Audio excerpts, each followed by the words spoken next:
So the big 2021 rule changes are now delayed to 2022 because of the current situation in the world with the virus.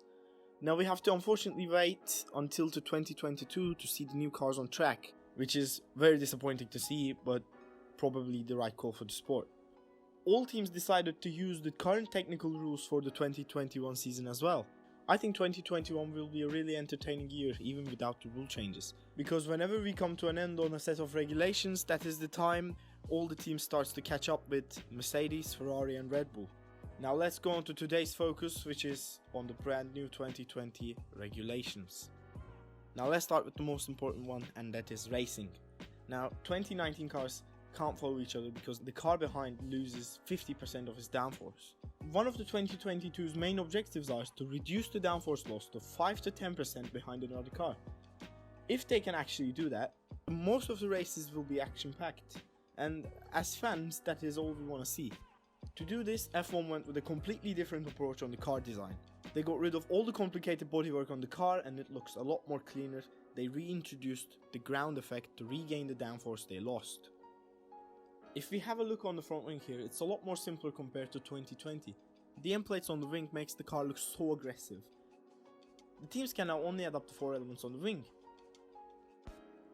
And the nose is attached to the wing directly, instead of connecting the nose to the wing with an extra piece of carbon fiber. That is mainly because to avoid the front wing breaking so easily. In terms of the size, they are a bit smaller than 2020, which means more space to race on the track. The bargeboard area is now so clean, no more of these complex aero pieces. They are now reliant on the ground effect to gain the downforce back. Moving on to the rear wing, that's the part I'm not really sure about. It looks a bit strange, especially seeing without some end plates on the sides. But if it's going to help on improving the racing, then I'm all for it. The tires are also a big talking point with this 2022 regulations. They're now going to be using the bigger tires with 18-inch wheel rims instead of 13. I am a big fan of these bigger tires. They are looking a lot more aggressive on the car than the 13s do. As you may know, Formula 2 is starting to use the new tires this year, and some of the drivers reported that it is very different to drive them.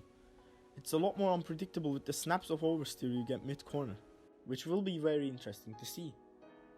Now we are moving on to another important topic, which is money. We as fans want closer racing, and that is impossible when one team is spending 600 million and one team is spending around 100 million on their car.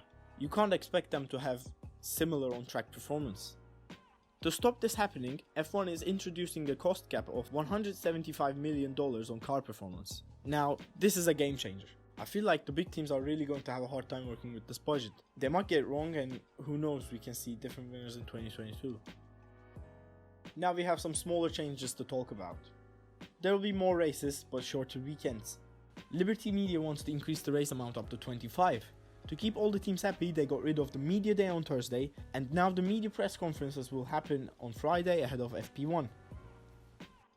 Another thing to look forward to is the engine sounds. They are keeping the 1.6 litre V6 engines, but they are planning to run it on higher RPM to improve the sound of the cars. To stop the team spending more, the gearbox development will be frozen until 2025, and we will see some standard parts such as the crash structure, brake discs, halo and much more. One thing I really liked on these regulations is all the teams have to run a driver who has less than 2 Grand Prix experience on their free practice sessions at least twice. Now this will give the guys, especially in Formula 2, a massive chance to see how an F1 car actually feels to drive, and teams to know who the more capable driver is.